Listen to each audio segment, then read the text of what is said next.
मंजुल पाठक जी, मयंक चौबे जी, doctor Rakesh Tiwari ji, Manish Kumar ji, सुशील कुशवाहा जी और हमारे जनपद के समस्त पधारे टीचर्स जो यहाँ पे अलग अलग दिव्यापुर औरैया से जो आए हुए हैं।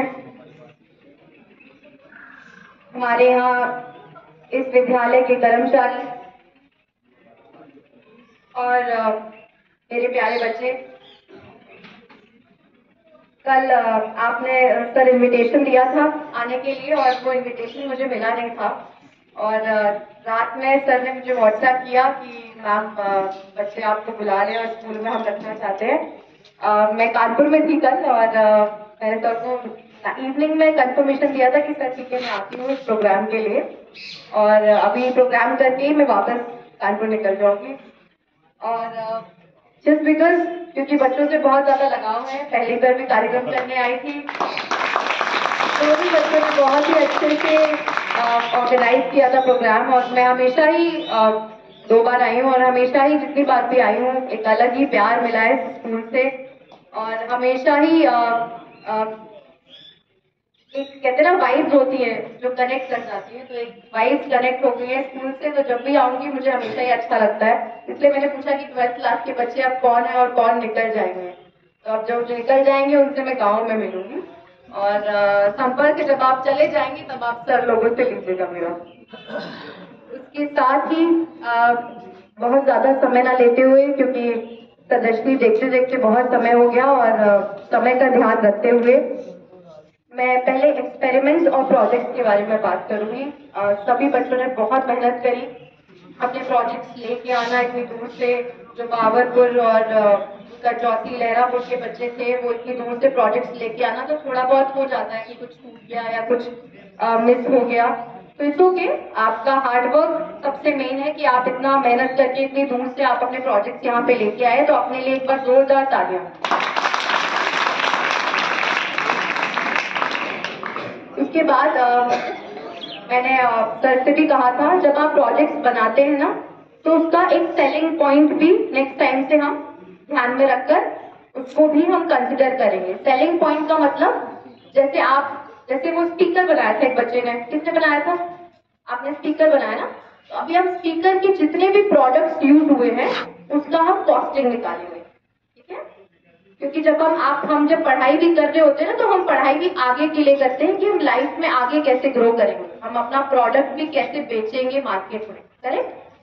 तो आपने इतनी मेहनत करी है तो हम इसका सेलिंग पॉइंट निकालेंगे कि भाई आपने वो ब्लूटूथ बनाया है, तो ब्लूटूथ में जो आपने सेंसर, जो आपने स्पीकर यूज किया, वायर यूज किया या जो भी चीजें यूज करी उसकी कॉस्टिंग कितनी आती है, ठीक है?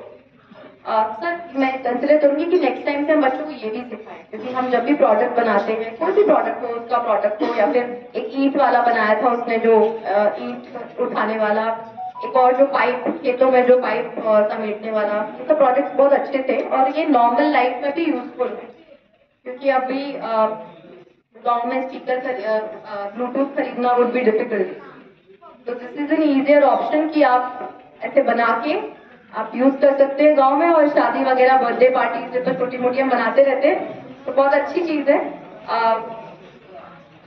इसके साथ साथ जब आप प्रोडक्ट का जब आप प्राइस निकाल लेंगे कि इतने का मेरा प्रोडक्ट है, कि मेरा सामान इतने का लगा है, मैं बाजार से जो खरीद के लाया, मैंने मोटरसाइकिल में जो मोटरसाइकिल चलाने के लिए जो बाजार तक गया उसमें जो पेट्रोल डाला उसका भी पैसा, सब कुछ जोड़ के जो आपने एक अपना प्राइस निकाल लिया कि मेरा ब्लूटूथ इतने रुपए का है, ठीक है? फिर उसको मार्केटिंग आइडियाज हम उसमें डालेंगे। मार्केटिंग आइडियाज क्या होता है कि जब हम उसको बेचेंगे, अब जैसे आपने देखा होगा वो साबुन का ऐड आता है, कौन सा साबुन का सबसे ज्यादा टीवी पे ऐड देखते हो आप?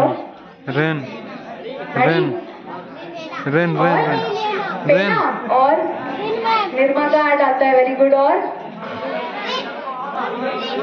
लक्स का ऐड आता है, हाँ नंबर 1 शैम्पू, हाँ number 1 right, lux number 1 right. और किसका आता है? तो ये सब क्या होते हैं, आपको कैसे पता है ये सब नाम? डेटॉल कैसे पता है आपको ये सब नाम? क्योंकि इसकी मार्केटिंग हो रही है ना? आपको कैसे पता है इतने सारे साबुन के नाम और इतने सारे प्रोडक्ट्स के नाम? क्यों कैसे पता है? क्योंकि आप टीवी पे इसको देखते हो ना? जब आप टीवी खोलते हो तो ऐड आते हैं ना, टीवी पे पिक्चर चल रही होती है, बीच में ऐड आ जाते हैं ना, ऐड आते हैं ना, पिक्चर देखते हो ना? हाँ, जब टीवी पे ऐड आते हैं ना, उससे हमें पता लगता है कि इससे मार्केटिंग हो रही है। हम मार्केट में जाते हैं, हम वही प्रोडक्ट पूछते हैं दुकानदार से कि भैया वो हमें लक्स साबुन दे दो, यही होता है ना? तो उसके लिए हमें अपने प्रोडक्ट्स जो आपने इतनी मेहनत करी है ना, उसके प्रोडक्ट्स के भी मार्केटिंग आइडियाज देखने हैं, ठीक है? वो सर हेल्प करेंगे कैसे करना है। उसके बाद काफी बच्चे, अभी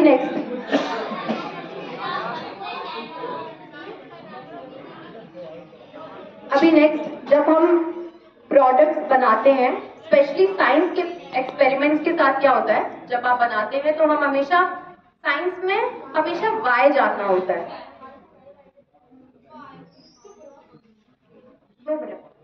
वाई का मतलब क्या है? WHY, क्यों। हम जब भी कोई प्रोडक्ट बनाते हैं साइंस में, उसका क्यों का मतलब हमेशा समझिए कि ऐसा क्यों होता है ना? क्योंकि बहुत सारे बच्चों से मैंने क्वेश्चंस पूछे थे तो बहुत सारे लोग क्वेश्चंस का आंसर नहीं दे पा रहे थे कि ऐसा क्यों हो रहा है। जैसे पेंडुलम वाला कौन था? हाँ, तो पेंडुलम हमें भी पता है कि वो हम एक साथ करेंगे तो वो ट्यूनिंग बनाएगा क्योंकि ऊपर नीचे है, बट वो क्यों होता है वो फाइंड आउट करना है, ठीक है? वॉल्केनो वाला किसका था? वो 2 बच्चियां थी, वॉल्केनो छोटा सा, पीछे छोटी छोटी 2 बच्चियां बैठी थी पीछे, वॉल्केनो का शैम्पू से डायरेक्टली क्लीनो लेके आई। हाँ, तो उसमें भी क्यों ऐसा हो रहा है इनो से? मैंने पूछा था ना, गैस कौन सी निकल रही है ना? तो ये सब जो छोटे छोटे चीजें होती है ना, हम फन में तो कर रहे हैं कि हाँ वो देखो ये पानी साफ हो रहा है, ये हो रहा है, वो हो रहा है, बट वो कैसे हो रहा है हमें वो भी जानना बहुत जरूरी है, ठीक है? उसके साथ साथ मैं ये भी मानती हूँ बहुत सारे बच्चों को पुरस्कार मिला और बहुत से बच्चों को नहीं मिला, पर इसका मतलब ये नहीं है कि लाइफ में जिनको पुरस्कार मिला वही आगे बढ़ते हैं और जिनको नहीं मिला वो आगे बढ़ते हैं। तो अपने आप को कभी भी डीमोटिवेटेड फील मत करिए। डीमोटिवेटेड मतलब कमजोर। हाँ, कभी अपने आप को कमजोर मत करिए कि नहीं उसको तो यार वो फर्स्ट आ गया, मेरे को थोड़े मार्क्स से रह गया।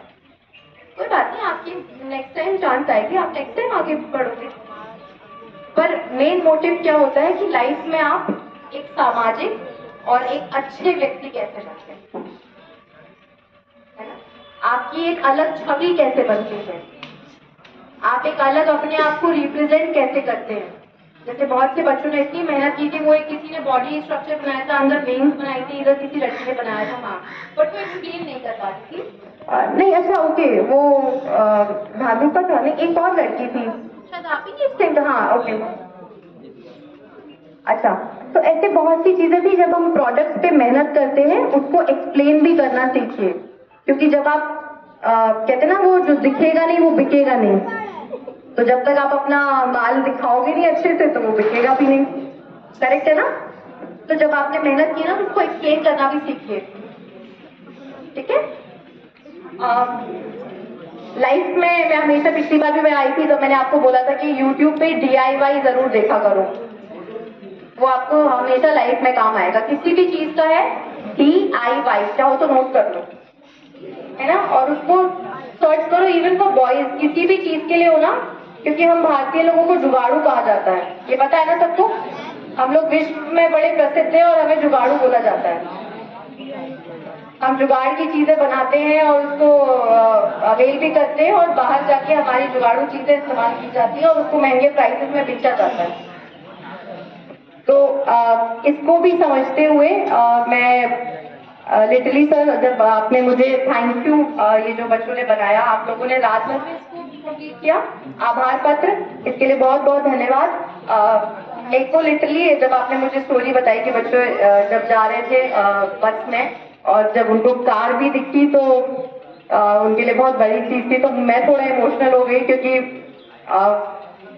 ऐसा नहीं है, मैं भी बहुत गरीब परिवार में ही पैदा हुई थी। मेरे पिताजी तो एक कच्चे मकान में पैदा हुए थे और वहां से उन्होंने बहुत मेहनत करी और उन्होंने हम लोग को अच्छी शिक्षा देने की कोशिश करी, और वहां से एक मेरा भी मन था कि नहीं मुझे, अब जैसे मैं क्या, जब मैं बाहर पढ़ने गई तो मुझे इंग्लिश नहीं आती थी, ये सबके लिए, इवन फॉर टीचर्स, मैं जब बाहर पढ़ने गई तो मुझे इंग्लिश नहीं आती थी क्योंकि मैं इटावा में पढ़ती थी। और आप समझिए जब मैं एकदम से जब वो सराउंडिंग में गई ना जहाँ सब इंग्लिश बोल रहे हो मुझे नहीं आती, तो मुझे बड़ा अजीब लगा कि मैं वो बात ही कैसे करूँ, क्योंकि वो तो इंग्लिश में बोल रहे हैं, मुझे आती ही नहीं है। तो धीरे धीरे वो फिर मैंने गलत बोलना शुरू किया, फिर धीरे धीरे अपने आप हैबिट आई।